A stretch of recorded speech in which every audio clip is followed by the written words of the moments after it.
Bom, turma, voltamos, né? Vamos dar continuidade então ao estudo das propriedades físicas das rochas, para depois vocês poderem entender melhor os métodos geofísicos. Então agora nós vamos começar com o pacote das propriedades elásticas. Nós vamos ver a primeira parte agora a respeito disso.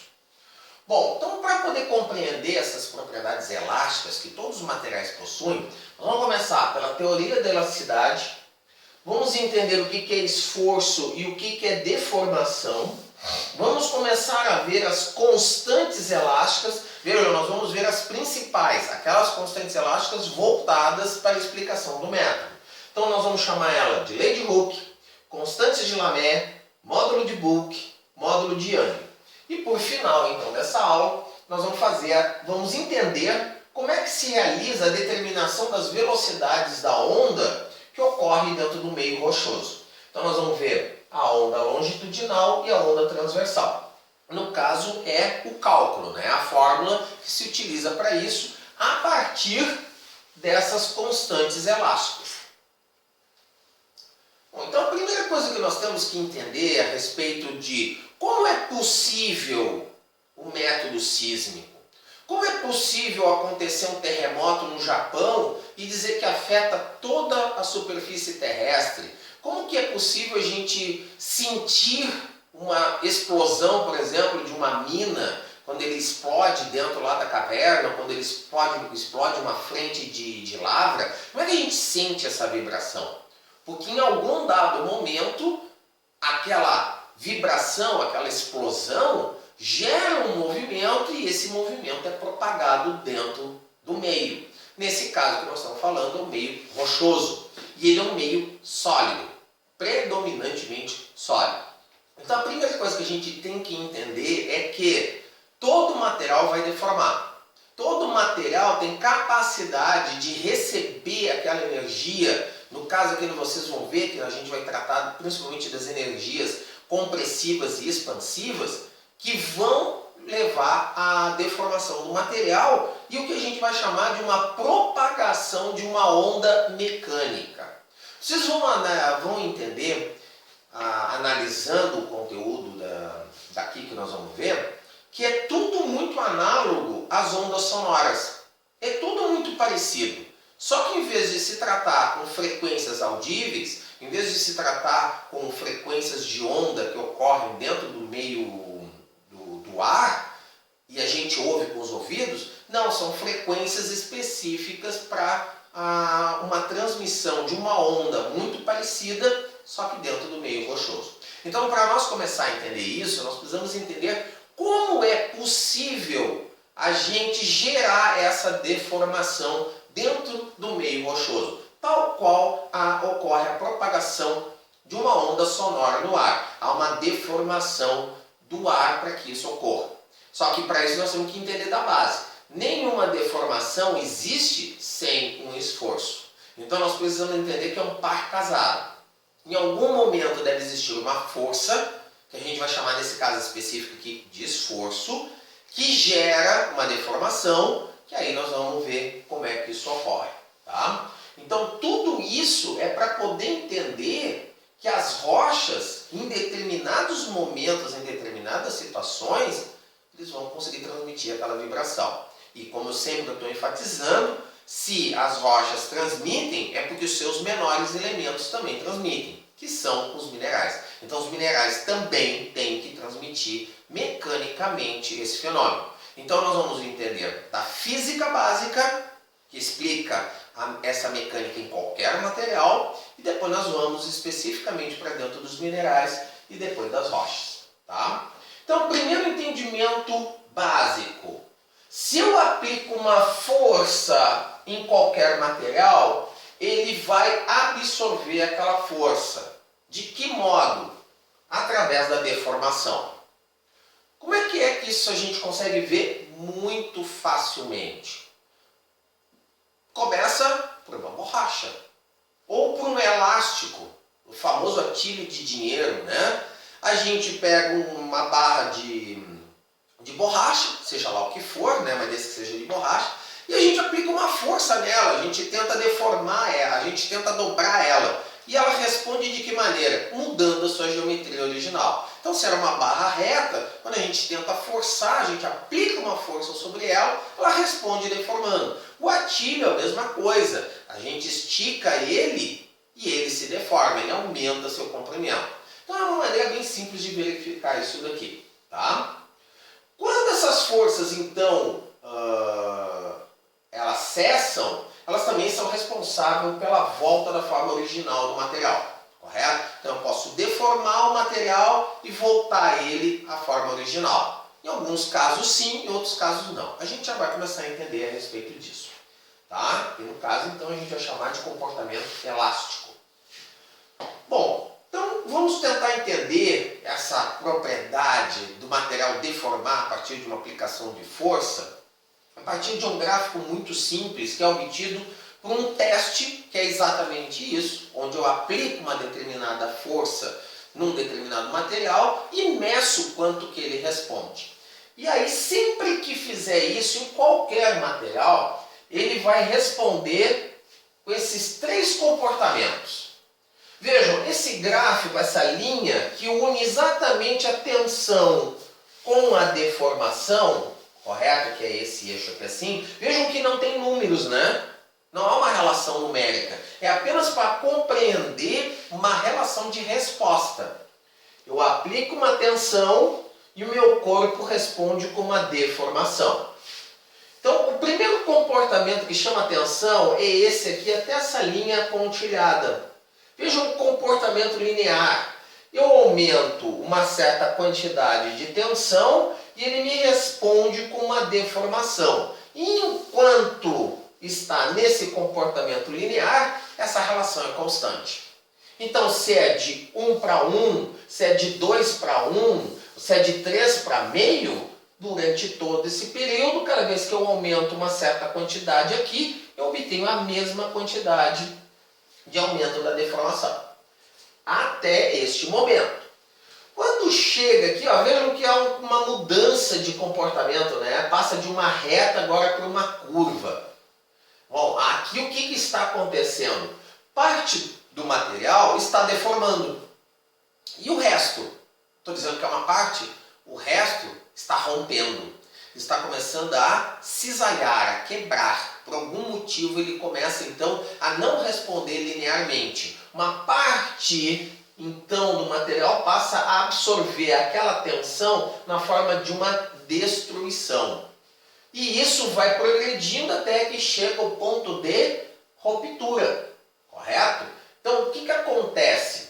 Nós vamos chamar aqui essas mudanças de comportamento em elástico e plástico. O que é o elástico? O elástico é que nem um atilho de dinheiro. Eu deformo ele, eu aplico uma tensão e eu mudo a geometria dele, mudo a forma. Só que o que acontece quando eu solto? Ele encolhe, ele volta à forma original. Então, enquanto o material estiver dentro desse comportamento, a deformação causada, né, ela não é permanente. Então, até este ponto, a deformação não é permanente. Correto? Desculpa, até este ponto aqui assim. Correto? Quando começa, então, o campo do plástico, o domínio do elástico e do plástico, tá? O elástico termina totalmente aqui, ó. Quando começa o plástico, o que acontece? A destruição parcial daquele material. Então, se eu parar de aplicar a tensão ou zerar, o material não vai voltar à sua forma original, este ponto aqui no gráfico. Ele vai traçar uma linha paralela e vai registrar um grau de deformação permanente. Correto? Ou seja, a partir deste ponto, quando eu cesso a tensão, eu vejo que a forma não é mais a original. E o que acontece aqui? A total fratura do material. Vejam, aqui ocorre destruições a nível quase microscópicas, até finalmente o material se desmanchar por completo. Correto? E aí, então, eu tenho uma deformação permanente e que não volta mais. Correto? Isso acontece em todo e qualquer material.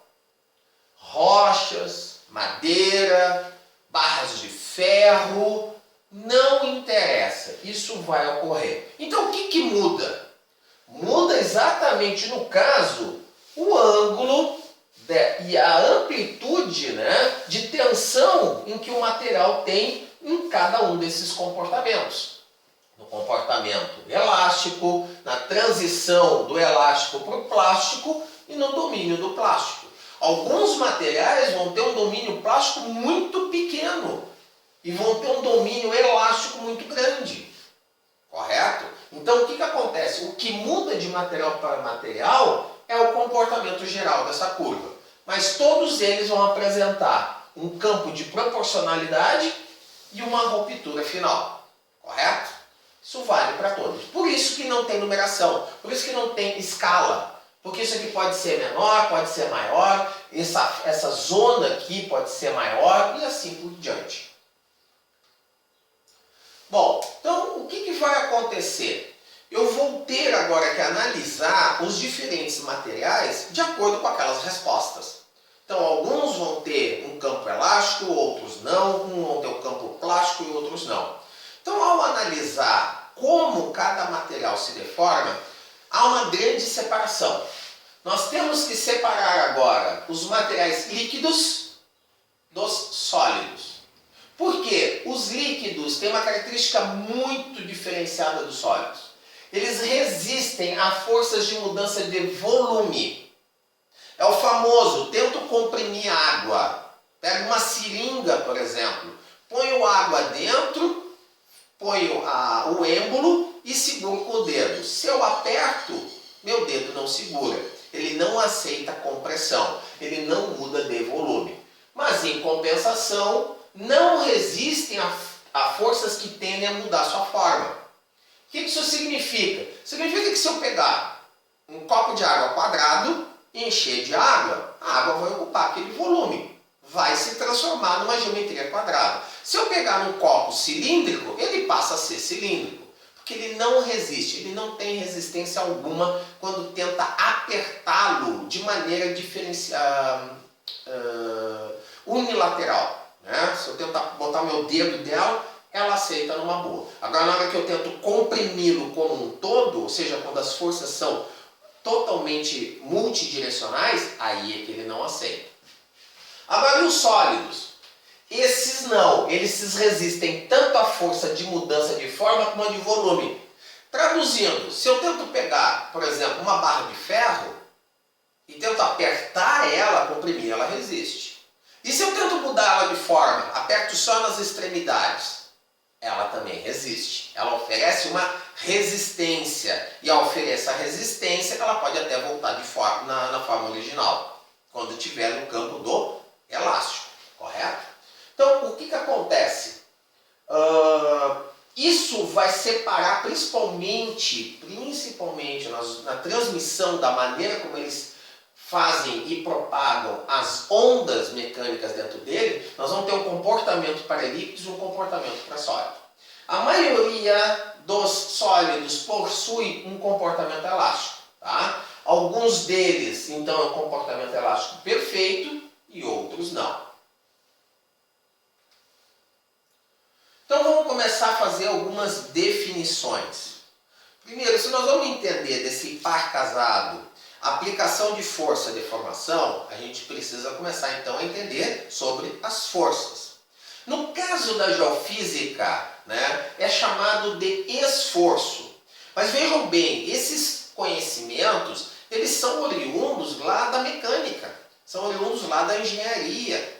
Correto? Quando se trata de deformação. Lá eles chamam de força, ou de compressão, ou de distensão. Aqui, como a situação é geológica, ela é chamada de esforço. Não é um sinônimo, mas é um análogo. E é mais compreendido, então, para isso. Mas vocês vão ver que o fundamento teórico é exatamente a teoria da mecânica de materiais. Correto? No caso aqui, o esforço ou tensão, né, é uma força aplicada a uma determinada quantidade de área. Só que tem um detalhe. Vocês já viram esse conceito, força aplicada a uma determinada quantidade de área? Vocês já devem se lembrar disso da física, tá? E aí vocês pensam assim, ah, então isso é pressão? Não, não é. Já vou começar a adiantar que por isso que aqui é chamado de esforço e não de pressão. Porque a pressão, lá na física, se vocês revisarem o conceito de pressão, é obrigatoriamente uma força aplicada em uma determinada quantidade diária, só que aqui eles não explicam normalmente, a 90 graus com relação à superfície, em relação à própria área. Então, a pressão é um caso particular do esforço. Quando esse esforço está a 90 graus com relação à superfície, então eu chamo de pressão. Quando não, eu chamo de esforço. Por que isso? Porque quando a força está aplicada em ângulo quanto à superfície, eu sou obrigado a decompor ela numa componente horizontal ou vertical. Ou a 90 graus, uma componente a 90 graus com relação à superfície, ou uma componente paralela à superfície. Vai depender da orientação. E aí, por isso, que é chamada de esforço. Tá? Bom, então o que acontece?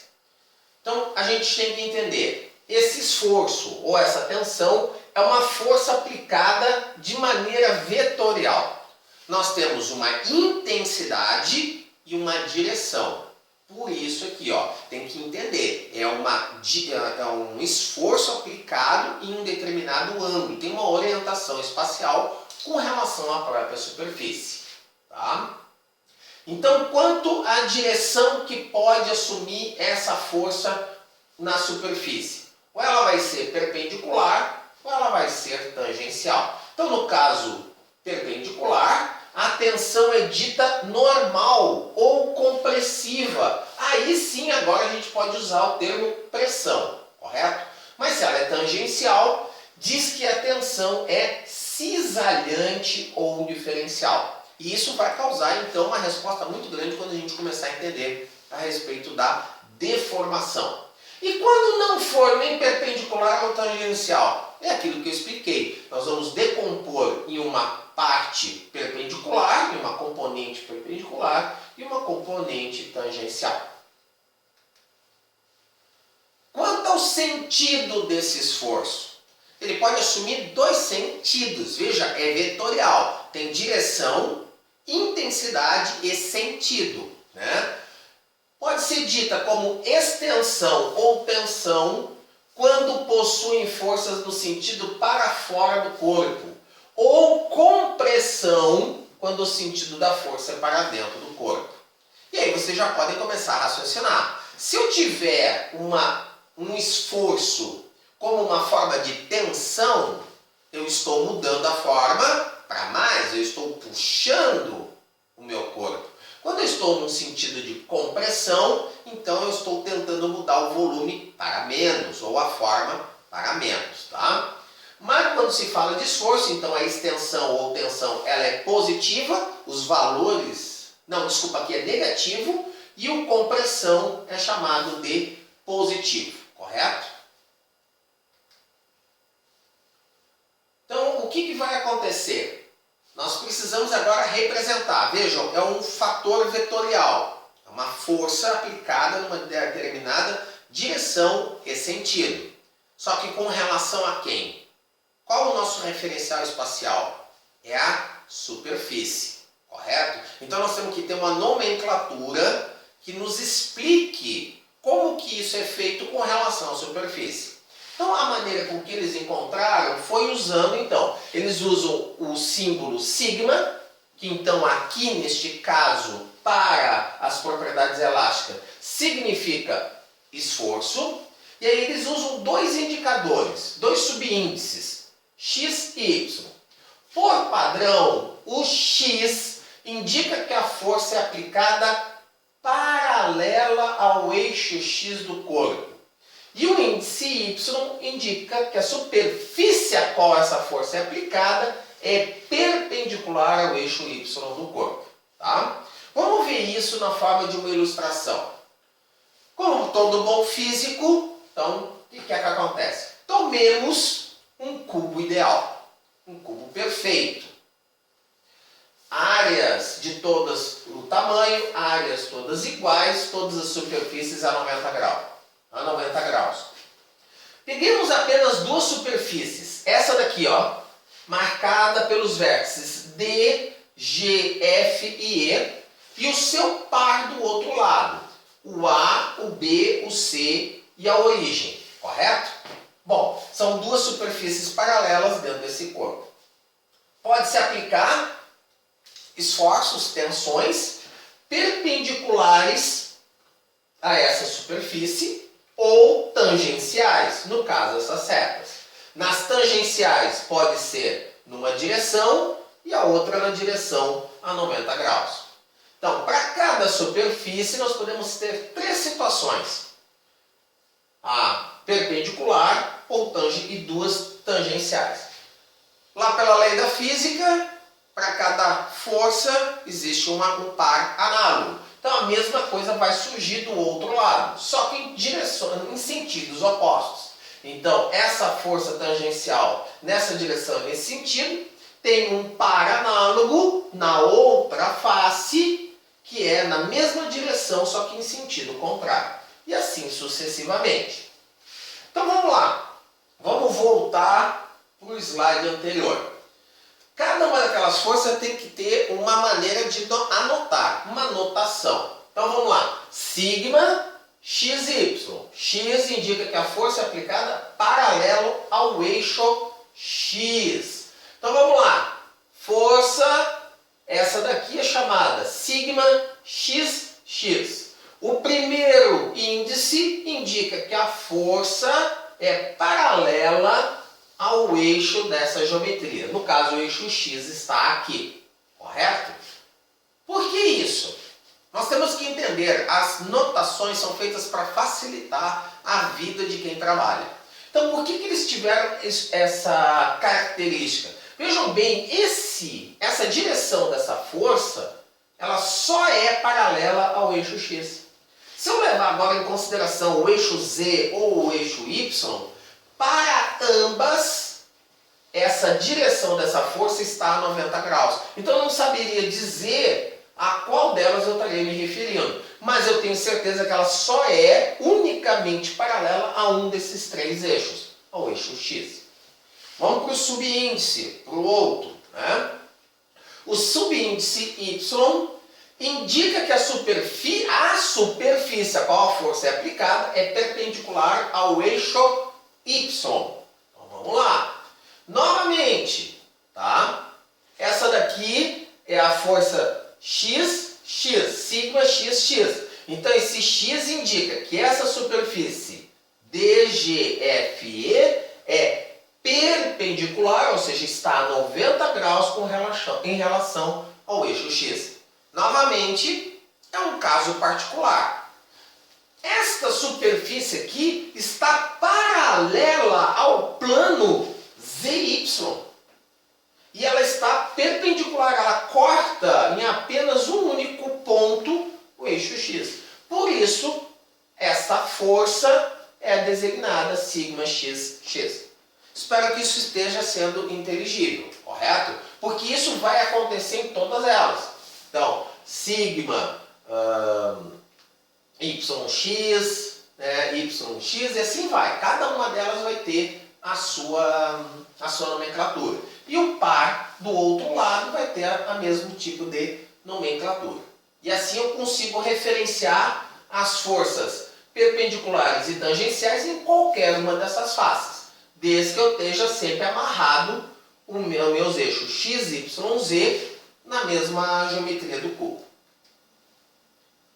Bom, então, o que vai acontecer? Eu vou agora conseguir, através dessa notação, separar os esforços compressivos dos cisalhantes, ou seja, aqueles esforços que estão sendo aplicados a 90 graus com relação à superfície e aqueles que não estão aplicados a 90 graus, estão paralelos. Como? Olhando para os índices. Se os índices Is e J's, né, do meu esforço são iguais, então significa que o meu esforço é normal ou compressivo. Se eles forem diferentes, no caso XY, YX, ZY, eu estou trabalhando com esforços cisalhantes. Aí vem uma característica muito curiosa. Vamos voltar lá naquele slide. Vejam, se eu olhar para este cubo e analisar, vamos dizer que eu só tenha uma força sendo aplicada de cisalhamento nesse cubo. Só essa força aqui, correto? Ela está nessa direção e nesse sentido. A força, o par de força análogo, aplicado na outra face, está na mesma direção, mas em sentido contrário.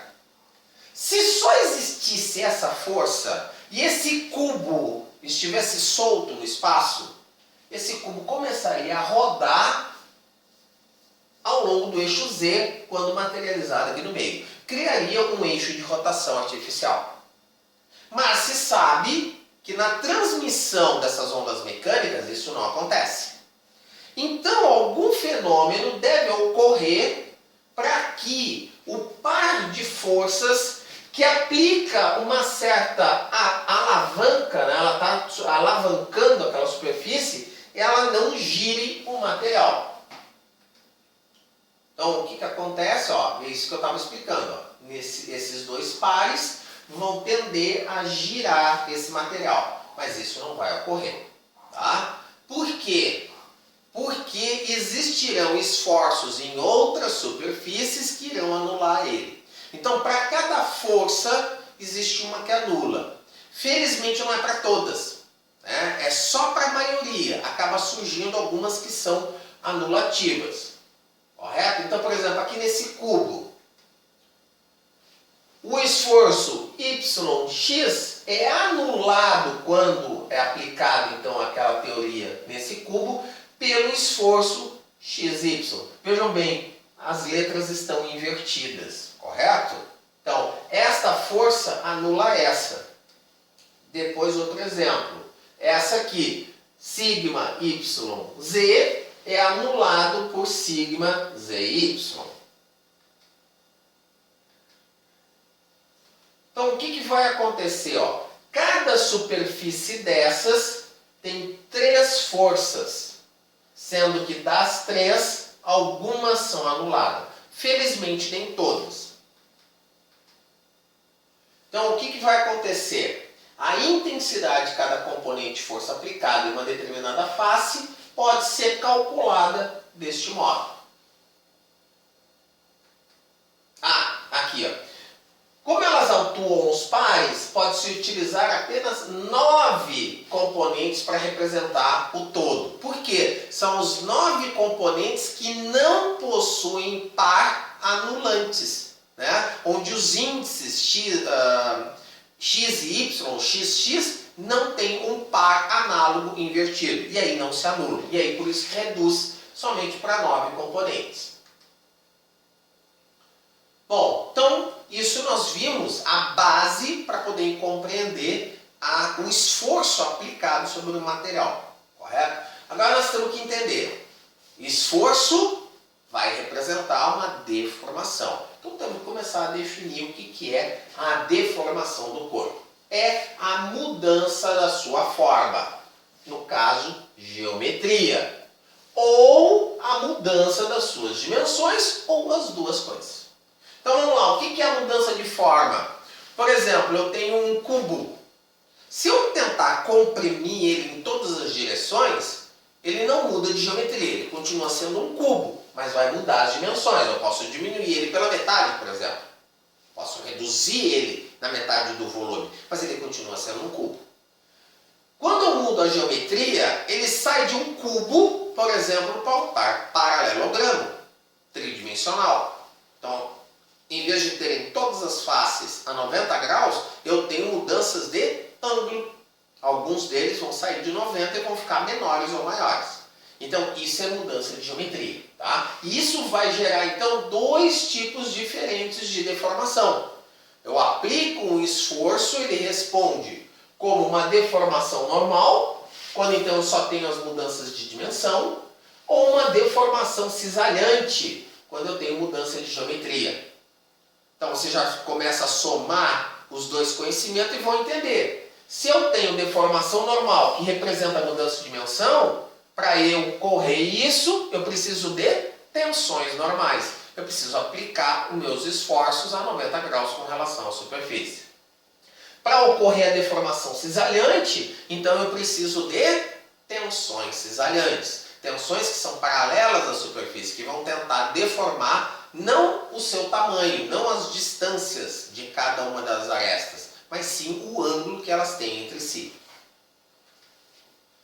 Então vamos lá, tem a deformação. Então a deformação normal ou longitudinal é aquela que surge quando eu tento esticar o material. Veja, eu tenho uma aplicação aqui nessa superfície, no topo, que está puxando essa superfície para fora. O meu comprimento original era esse branquinho aqui. E aí, quando eu aplico um esforço normal ou longitudinal, esse corpo vai me responder deformando ele ao longo desse mesmo eixo. Então, ele vai passar desta dimensão para esta, simplesmente porque eu estou puxando. Lembre-se, se eu tenho um esforço puxando essa superfície, eu vou ter o mesmo par do outro lado. Só que aqui no caso é referenciado estaticamente um lado para representar a mudança de geometria total final. Bom, então agora, como sempre, cientista, pesquisador, tudo precisa expressar isso de maneira matemática. É a linguagem que se utiliza para expressar. Então é visto todos os graus de deformação, lembrando que então isso vai ser porções muito pequenas, são porções infinitesimais de distorção de tamanho ou de geometria, e aí então isso aqui vai ser expresso desta maneira. Eu vou ter que calcular agora, em vez daquele símbolo, é o epsilon, variação do segmento em relação ao segmento total. Traduzindo isso desta forma matemática, eu vou obter, então, que a deformação ao longo de um eixo vai ser dada por essa relação matemática aqui. E aí, lembrando, se estamos falando de deformação compressiva ou normal, ela ocorre nos 3 eixos. Então, para mim saber a deformação completa, compressiva ou normal, vou ter que realizar este mesmo cálculo para cada um dos 3 eixos. Traduzindo, eu vou pegar uma forma originalmente de um determinado tamanho, puxar em todas as direções ou comprimir em todas as direções para obter uma forma com tamanho maior. O que está acontecendo? Eu estou tendo mudanças de volume, ou para maior ou para menor. Aí nós vamos começar a entender algumas relações entre a deformação compressiva ou normal. Vejam bem, como eu acabei de explicar na teoria, se eu puxar um objeto em todas as direções, ele teria que mudar todas as dimensões. Mas e quando a gente, por exemplo, puxa um elástico, pega lá um elástico, uma tira de dinheiro, e puxa, o que acontece com o meio entre as mãos? A gente nota que ele fica mais fino. Então a deformação, ela na prática, ela não é ideal. Vejam, isso que eu estava falando era de um ponto de vista puramente ideal, físico. Mas quando se trabalha com os materiais, se verifica que aquela teoria não responde 100%. Por quê?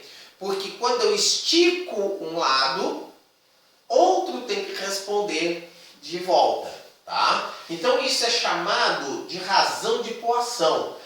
Poisson é a relação entre as mudanças da dimensão, no caso eixo x e y, quando a dimensão no eixo x varia. Então o que acontece? Eu estico em um eixo, os outros dois têm que diminuir. Por quê? Porque o volume acaba se mantendo constante. Tá? Então isso é chamada de razão de Poisson. E aí é gerada uma constante chamada constante de proporcionalidade, representada por essa V, que é chamada de razão de Poisson. Então o que ele diz é, se o material ele expande em uma direção, ele tem que reduzir em pelo menos outra para manter o volume total. No caso, né, o valor ideal de uma razão de poação é a metade, 0,25. Deixa eu ver. Valores baixos, valores altos, tá? 0,25. Então, materiais que têm razões de poação 0,25, o que significa? Que se eu esticar uma dimensão em um sentido, ele vai reduzir 0,5 nas outras duas para poder compensar. Tá? Agora, nos materiais naturais da geofísica, por exemplo, temos materiais como granito, que tem valores muito altos, né? São próximos a 0,5. O material não possui mudança de volume, tá? Ele é incompressível. Agora, valores muito baixos, sedimentos inconsolidados, por exemplo, ele não possui contração lateral, ele aceita muito facilmente essa mudança de volume. Isso aqui é só 2 exemplos, mas a maioria trabalha, principalmente as rochas sólidas, acabam trabalhando com valores bem próximos desses do granito.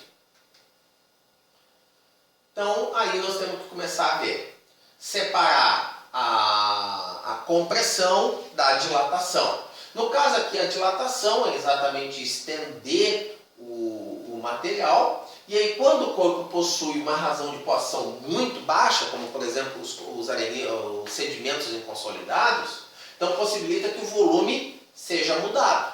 Então, no caso de uma dilatação, aumentar o seu volume. E aí eu posso calcular através dessa relação matemática. Tá? E aí o contrário, né? Quando esses deslocamentos eles são muito pequenos, então o limite desse cálculo vai tender a zero, e aí a equação se simplifica para isso daqui. São simplesmente fórmulas matemáticas, correto? O que vocês têm que entender bem é o efeito disso tudo dentro do todo.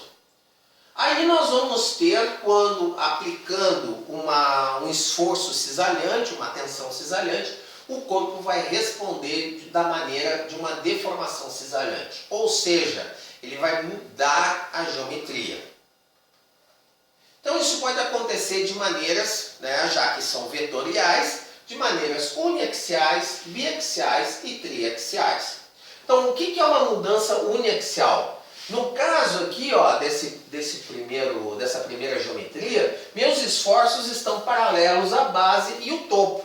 Nesse caso, nesse sentido, e nesse caso aqui em cima, nesse sentido. O que está acontecendo com o material é que ele está deformando, correto? Ele não vai mudar a sua altura, mas está mudando este ângulo aqui. O original era de 90 graus, e agora quando eu aplico o esforço, ele passa a ter um determinado ângulo, apenas nesse eixo, nos outros dois não.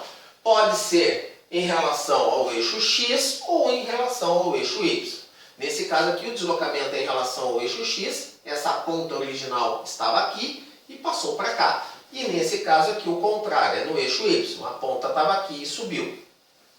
Ou pode acontecer os dois ao mesmo tempo. Além de eu ter um cisalhamento, uma deformação cisalhante no eixo X, eu também posso ter no eixo Y. Aí por isso é chamado biaxial, e o triaxial então é uma extensão, vai ocorrer ao longo dos 3 eixos, X, Y e Z. Como é que se calcula então? Na deformação normal, ou compressiva, ou expansiva, as medidas são de distâncias. Ou seja, eu consigo medir que o corpo ampliou ou diminuiu em tanta unidade de distância. Aqui eu não posso fazer essas medidas, não serão fáceis. Elas não têm essa possibilidade. Então eu trabalho com ângulos. Então para isso eu preciso trabalhar dentro da geometria angular. Então em vez de medir distâncias, eu meço ângulos e calculo através da sua tangente. E aí eu vou poder obter quanto de deformação que obteve aquele corpo. No caso aqui, para esse ângulo, né, para poder saber quanto que ele deformou com este ângulo, eu vou usar este cálculo aqui. E se for no outro eixo, né, ali no caso do eixo Y e aqui no caso do eixo X, eu vou usar essa fórmula aqui. A vantagem é que essas mudanças de ângulo são muito pequenas, correto? Então, pela teoria dos limites, lá na teoria dos cálculos, os deslocamentos são infinitesimais, o valor da tangente do ângulo se aproxima do próprio ângulo. Isso faz então com que simplifique as equações e passem a serem essas daqui. Mas é simplesmente uma simplificação. Bom, como a gente viu lá na aplicação dos esforços, eles acabam se anulando em determinados pares. Então, de todos os esforços compressivos ou distensivos, cisalhantes e normais, de todos acaba se reduzindo a 9. Aqui é a mesma coisa, a mesma analogia vai acontecer. Quando um lado do corpo tender a esticar, ele está sendo forçado a retrair por causa do outro par análogo. Então o que vai acontecer é que vai reduzir novamente a todas as deformações apenas 9. No caso aqui vai gerar essa matriz, que a gente chama de matriz de cisalhamento, e que obedece exatamente a mesma regra. Aqui no caso está a deformação compressiva, aqui na diagonal principal, e aqui estarão os valores das deformações cisalhantes. Bom, isso então é a base para entender o que acontece com o corpo.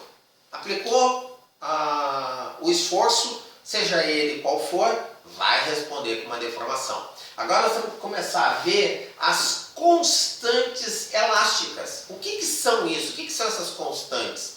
São as propriedades físicas de deformação, de como que eles reagem àqueles esforços quantitativamente. Ou seja, como que quando eu tento cisalhar, quanto que um corpo cede e outro não cede. Isso para cada uma das diferentes propriedades. Então, a primeira delas, a primeira constante elástica, é uma muito conhecida. É a mais aplicada, é chamada lei de Hooke. Ela rege e determina quanto que o material vai se deformar quando aplica uma força.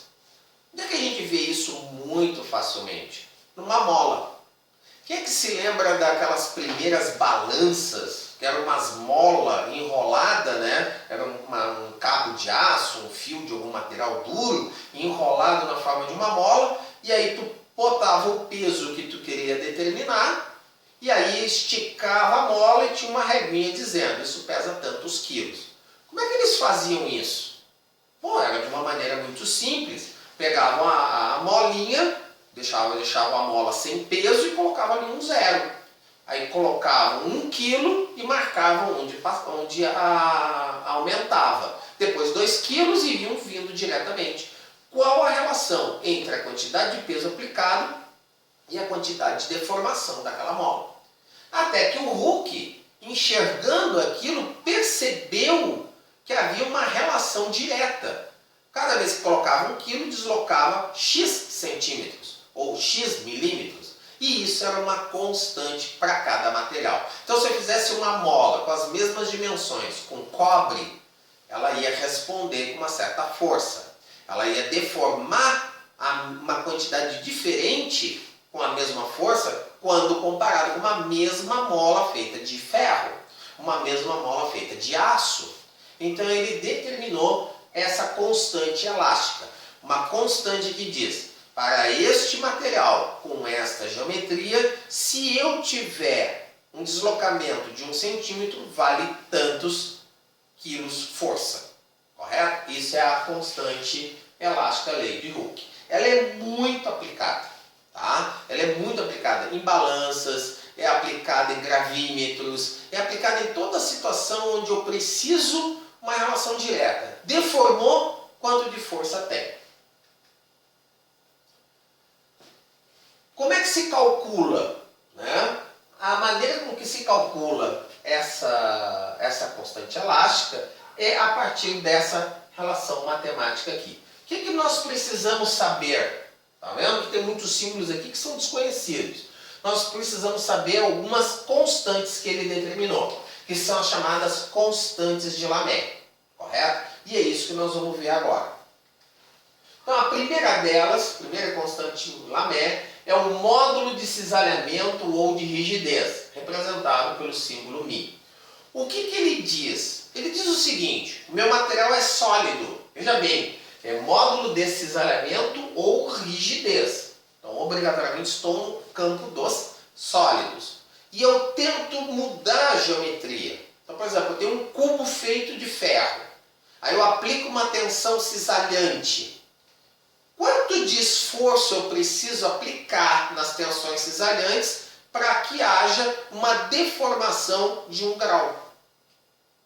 Isso é o módulo de cisalhamento ou rigidez. É o quanto que aquele material resiste quando aplicado esforços cisalhantes. Tá? E aí é calculado através dessas relações.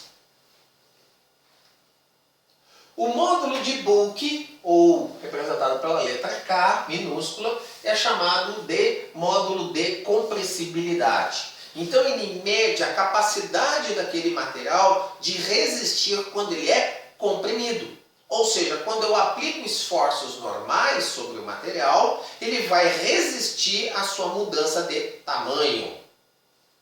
Bom, dito isso, já vai começar a entender. Espera um pouquinho. Mas lá no começo da aula a gente falou que líquidos resistem à mudança de volume e sólidos resistem à mudança de volume e deforma. Então o que nós já estamos entendendo agora? Que o líquido não possui um desses dois parâmetros e o sólido possui os dois. No caso, o líquido só possui o módulo de bulk ou módulo de compressibilidade. E isso vai refletir, daqui a pouco a gente já vai entender por quê, isso vai refletir na maneira como os líquidos podem ou não podem transmitir determinadas ondas por dentro dele. No caso, o módulo de compressibilidade, ele é determinado a partir de cada material com a variação da pressão e a dilatação ou compressão desse material. E aí vai se traduzir desta forma aqui. O módulo de Young é a relação entre a deformação, comprimento e área em função da força exercida, tá? Pode ser compressiva ou distensiva. Então ela é relacionada exclusivamente com as deformações normais. E aí eu posso calcular ele dessa maneira. Então se ele é a partir de uma deformação normal, ele só é aplicável em sólidos. Bom, então para que tudo isso? Correto? Isso é usado, todos esses parâmetros, tudo isso é usado para a gente poder saber qual a velocidade das ondas dentro dos materiais sólidos ou dentro dos materiais líquidos. E por que especialmente determinadas ondas passam por um material e não passam pelo outro. Então a gente pode explicar e prever se é possível, se não é, e a que velocidade que tem a partir do conhecimento do quê? Das propriedades físicas do material, correto? Então, como é que se calcula a velocidade da onda longitudinal dentro de um determinado material? Vejam, o que eu preciso saber desse material? As constantes de Lamé. Eu preciso saber a densidade, do módulo de Young, a tensão aplicada e o módulo da onda plana, tá? Então, a onda longitudinal, para utilizar todos eles, ao serem necessários, todos eles para poder calcular, que é essa equação aqui, a onda longitudinal, pode-se verificar o seguinte: ondas longitudinais podem ser transmitidas tanto em sólidos, quanto em líquidos, quanto em gases. Por quê? Elas são principalmente dilatacionais. Já a onda transversal, que envolve exclusivamente o movimento cisalhante, aí essa daqui precisa do módulo de rigidez e da densidade, da tensão e do módulo de Young. Vejam bem, líquidos têm módulo de rigidez 0. Então o que isso vai significar? Líquidos só por isso não conseguem transmitir ondas transversais. Então, líquido só transmite ondas longitudinais ou compressivas porque eles conseguem resistir à compressão. Mas como eles não resistem à deformação, a onda transversal não pode ser transmitida por dentro deles. Então, vamos ficar por aqui. Vocês têm esta bibliografia aqui, a bibliografia básica que é o Louro e o Telford. Depois vocês vão conseguir em qualquer livro de geofísica, qualquer livro até de mecânica básica dos sólidos, vocês vão conseguir a teoria para isso. Mas os melhores são esses daqui para o curso de geofísica. Então por hoje é só, espero ter ajudado vocês a entender um pouco mais a respeito das propriedades físicas das rochas. Vamos até a próxima aula.